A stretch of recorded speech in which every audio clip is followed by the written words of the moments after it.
Welcome to another edition of Centennial Conversations. I'm Henrik Lundqvist. Our guests today have been affiliated with the Rangers and hockey in New York for decades. One played his entire 16-year NHL career with the Blue Shirts and has been a part of the Rangers family for over half a century. The other is a native New Yorker and had the opportunity to live out every Rangers fan's dream of playing for his favorite team at Madison Square Garden. Following their playing careers, they both have been ambassadors for the Rangers and have helped grow the game of hockey in the New York area. Today, I'm excited to have them here with me for this Centennial conversation. Please welcome Ron Greschner and Brian Mullen. Great to have you here, guys. Thanks for having us, Hank. Do you remember the first time you met each other? I remember meeting him, because he used to steal my sticks. So what's the story about that? You were a stick boy back in the day for the I Rangers? was stick boy for the visiting team, and I got to, well, I was a fan of the Rangers. I didn't really go and talk to these guys because they were players, and but I'd do whatever they wanted, Yeah. Well, they had a stick room, not like today. It was just a room they jammed things in there, and they had the tile that on the ceilings that moved. So they used to steal the sticks and put them up there, and then everybody was gone. They'd come back and get them because they had free run of the building because his father worked there. So yeah, I was just going to ask. I mean, I think there's a lot of kids out there that want, how do you become a stick boy at Madison Square Garden? It's amazing, isn't it? My old hockey coach, Tom Horvat, was kind of the clubhouse guy for these guys for years and years. Yeah. And he asked me to come down and help out with the visiting team. So that's how I got my foot in the door. And next thing you know, he's playing for Winnipeg. But do you remember Ron? As a stick boy? I remember him. I remember him, and there was Joey. Bucchino? Joey Bucchino he was kind of, I don't know, he was like, what was he, like Phil's runaround guy? Or whatever Chauffeur, whatever. And then they had all these, all the guys that worked at the Garden in the back room and stuff like that. But Tommy Horvath was like the main guy. Yeah, I think you may even, Tommy may have been there when you were there. Yeah, exactly. Yeah. I was sad when he passed away. Yes, but how was that feeling for you? You grew up in the city. You watch the Rangers, you get to experience a lot as a kid, and then eventually you end up playing for the Rangers. Can you talk about the emotions you felt going in as a player for the New York Rangers after having that experience as a kid? Yeah, it was incredible. I was down there being the stick boy, and my draft year came up, and some of the Ranger scouts were telling me, oh yeah, we're going to draft you in the second round and all this. They never drafted me, and I got drafted by Winnipeg in the 7th round. So I came back with Winnipeg and played in the Garden, and I think I scored a couple of winning goals against you guys. Probably. I was probably on the ice for them. No, it was amazing, though, because you had Nick Fotiu, who was a New York-born guy, and number 2 right here after that. And it's amazing. Like, I find it so interesting when I talk to somebody that was born in New York and lives in New York, and they're still a New Yorker. Because a lot of people, they move in, they move out, to Transit City. But when you find somebody that lived there, right close to the Garden, and became a Ranger, that's like... It must have been surreal, no? Oh, it was a dream come true. Like you said before, my father worked on the ice crew.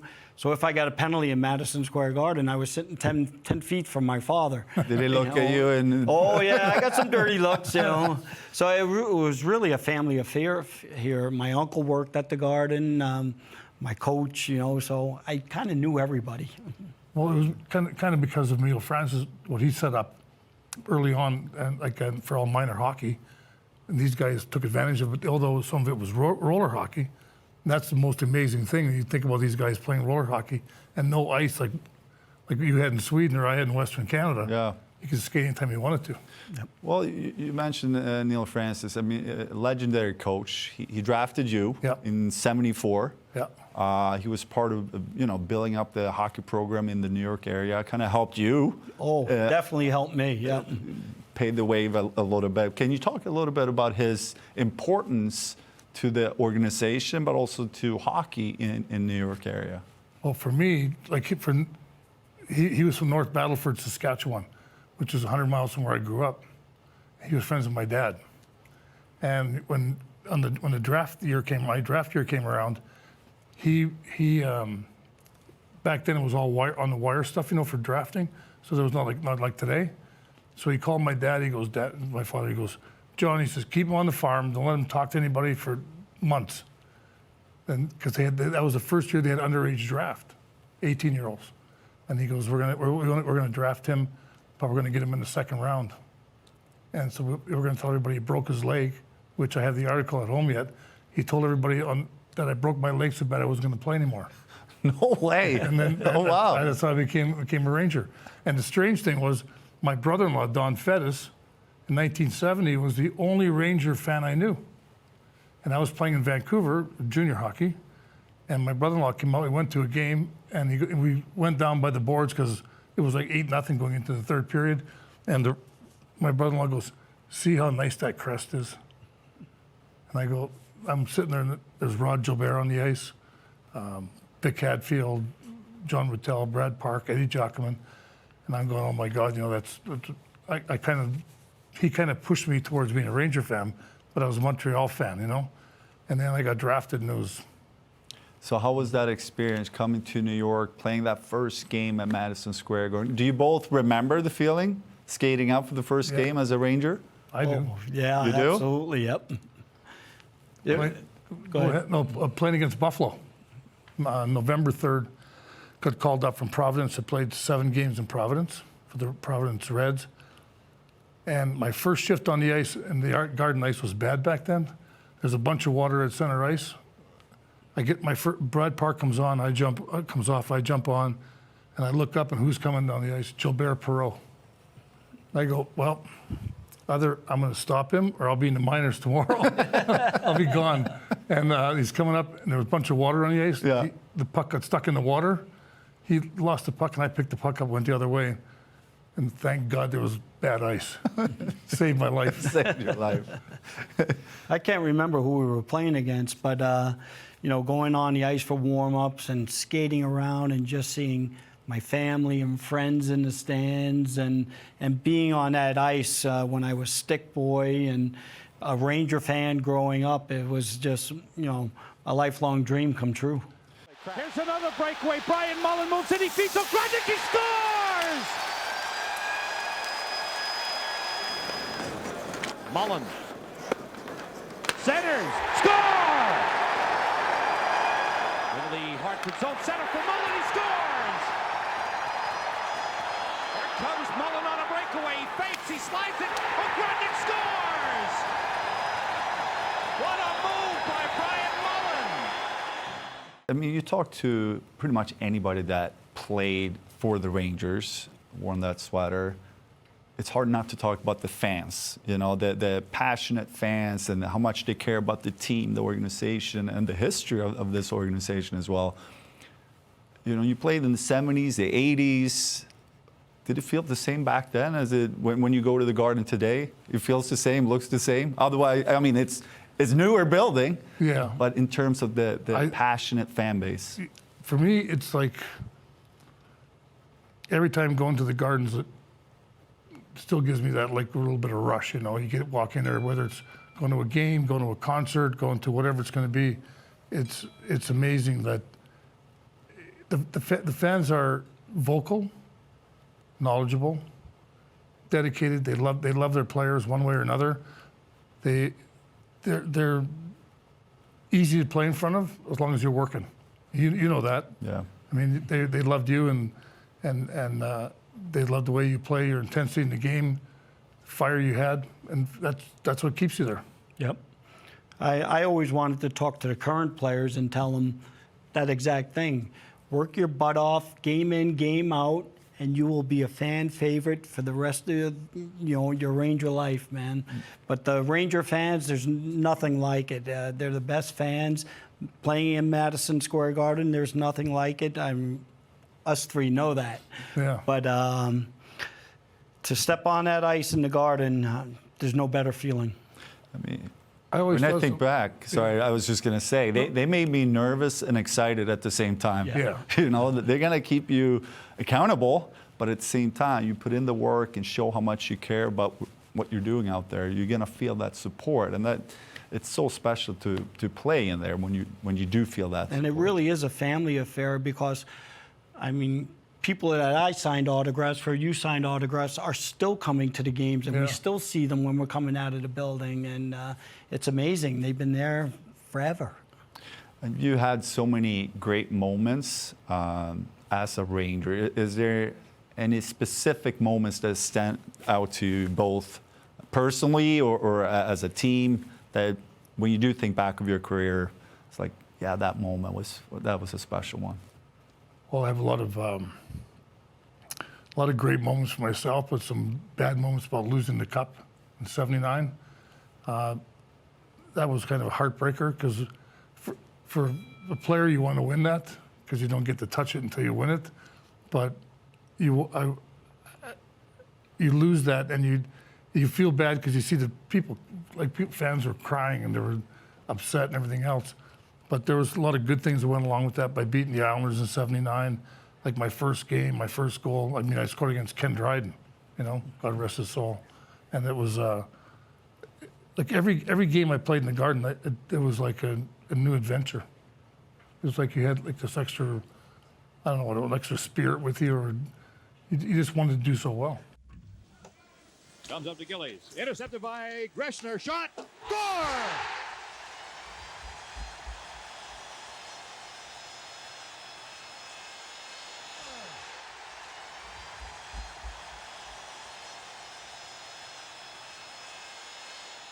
Yeah.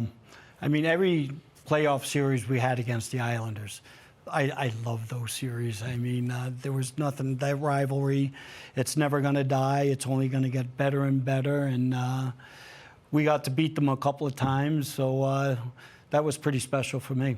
And growing up in the city, did you have any favorite players you looked up to playing for the Rangers?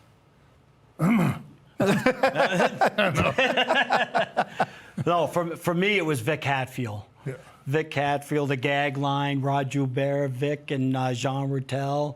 And luckily, I got to meet all of them. Jean's still living up in Cape Cod near my brother Joey. And and then Rod ran a hockey school that my brother Joey went to. And but I got to meet the three of them. And Vic, I wanted to be the second Ranger to score 50 goals, but Adam Graves beat me to it. So, but yeah, Vic was my favorite. You talked about two guys. For me, coming to New York back in '05 to see Rod Gilbert, the way he represented the organization and gave back to the community, and it was just so inspiring. And you also touched on Adam Graves, you know. But if we start with Rod Gilbert, like when you think of him, what he's meant to hockey, the Rangers, Mr. Ranger. Yep. You know, give us a few fond memories Well, of Rod. Rod was born July 1st, and his friend Ronnie Poufel was born July 1st, and every year they'd call me, I'd call them on their birthdays, and every year they'd call me on mine in December. But Rod, here, Number 7.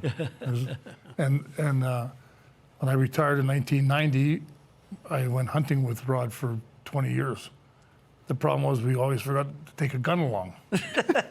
So we went to hunting shacks and had a good time and a few beers and stuff, you know, but he was just an amazing guy. When I got here when I was 19 years old, he was probably 33 or 34 years old at the time. He was, he treated me like I was here 100 years. And he just he was always a pleasure to be around. He never had a bad day, never had a bad thing to say about anybody, and he definitely was Mr. Ranger. Yeah, he was definitely a role model for kind of what we're doing now with the youth hockey, and he was always at every event. And like Gresh said, he was always great to everybody, you know, shaking hands, kissing babies, and Rod never Always met made a you laugh. microphone that he didn't like either. You know, so When he got the English and the French going, though, it was a little hard to understand. But we all loved him. I love that, his accent. You know, Yeah. you come up in the green room and he was sitting there talking to my wife and some friends and comes up to you and always at least one or two jokes right yeah. away Oh, yeah. to start the conversation. And with that French-English accent, it just made you smile every time. Yeah. I'll give a quick Rod story. We were hunting, and Rod wanted to go out one morning early at 5 o'clock, 4 o'clock in the morning. So he took off. Another friend of his went to the woods, and this other guy took off. And about 5 or 6 hours later, this guy comes running in the cabin. He's mad because Rod grabbed somebody's gun, grabbed the wrong clip. So the other guy had his clip, and the guy had like an 8 or 10 pointer could have shot. And the guy was mad at Rod. Rod goes, "See, I saved another deer." He had a joke about it, you know. You both touched on it. You've stayed connected to the organization for a very long time. You know, you played there for a long time, and afterwards, when you retired, you've been working, helping, growing the game, the community, new players. Was that important to both of you? Did you feel right away when you retired, like you want to be part of the Rangers organization? For me, yes. He was part of it even when he was a kid, you know. But for me, it was when I first got here, there was 4 or 5 rinks, and now there's 4 or 5 rinks in Greenwich where I live. It's amazing how the hockey has just expanded to where you got all these American kids playing. Well, Brian Leach is an example. He comes out of Connecticut, first-round pick for the Rangers, wins Rookie of the Year, wins the Norris, wins the Stanley Cup. Not much else you can say. And it's amazing. I go to all these rinks now and talk to the parents because they do the play for free, and they're so happy because all that equipment is given to them, given to the kids. That expense is gone, and that's Mr. Dolan and the Rangers. That's just a great thing. yeah, it was really important for me being from New York, and kid from Hell's Kitchen doesn't make it to the NHL on his own. Emile Francis, for example, you know, the story goes, the garden was on 49th Street, actually, the street I lived on. And he got bored one day and took a trip down the street there and seen a bunch of kids playing roller hockey in the schoolyard and decided to, start an ice hockey league for them so they could skate somewhere and stuff like that. And then you had Nicky Fatiu, Richie Hansen, John Carlson, Zach Aston Reese, all these guys that are, playing in the NHL now. That's the result from Emile Francis. And, so for me to come back and give back to the communities and teach young players, I'm waiting for one kid just to make it into the NHL and say, hey, yeah, you were my coach and to learn to play with the Rangers. That'll happen. Oh, yeah. Good kids out there now. Yes. Do you have man, it's hard. You've had so many great moments, but do you have one favorite moment as a Ranger or as a Ranger fan? Wow. I think for me, the Cup final was one thing, but beating the Islanders in '79 was always nice to beat them. Beat them or the Flyers, it didn't matter which team it was. If you could beat them, your day was made. Yeah. One of my favorite moments was Al Troutwig interviewed me and my dad, and that was the only interview he did. And he wore the Ranger jacket and everything, and I'm in the Ranger jersey, and Al's interviewing us, and I knew the question was coming. Mr. Mullen, are you a Ranger fan? No, I don't like the Rangers. And I'm sitting there in a Ranger jersey, and he was a fan of the New York Americans, which was in the old Madison Square Garden before. And when the Rangers came in, they kicked out the Americans. So he wasn't a big fan of the Rangers. And All right. So this year, 100th year anniversary of the New York Rangers. Obviously, it's meant a lot to a lot of people, players. Can you talk about what you feel the Rangers have meant to you personally, and also the importance of celebrating a little extra this year? Well, for me, it's I'm not sure where I'd be without hockey, and I owe that all to the New York Ranger organization. They gave me a chance. I was a 19-year-old kid. They gave me a chance to play, and 100 years, man. I mean, like, I won't even hear for 51 of them. And it's like, but it's just, you know, when I got drafted by the Rangers, my dad goes, like I was thinking I was going to get drafted by Vancouver because I was living there and I was playing junior there. When I got drafted here, my brother-in-law was the happiest guy in the world because he was, okay, now we can all go to New York. And I showed up here when I was 19, and I just, there's nothing I can ever try to think that'd be better than could ever happen to me than this, playing for the Rangers and being part of this organization for all these years. Yeah, kind of the same answer. Everything in my life that I have is related to the Rangers. And I was folding my laundry today, and I think every other T-shirt was New York Rangers, New York Rangers, New York Rangers. So I have my grandkids in the Learn to Play. So I've been here in this building since I'm 13, 14 years old. So I grew up in this building, and I'm pretty sure I'm going to go out in this building too. Not a bad way to go. Nope. No. Well, listen, I appreciate you guys taking the time and talking about the organization, the importance to you, to me. You know, I love the building itself. I love the organization. And now as a retired player, to see you guys more, to have the opportunity to, you know, meet you at events and other retired players, it's so much fun, and it's a constant reminder of, you know, how much they value the history of this organization. And that's something I felt day one as a player. Yeah. And it's just great to see you guys, you know, around the rink, around the current players as well, to keep reminding them of the rich history of this organization. But thank you so much for taking the time. Thanks, Hank. Thank you, Hank.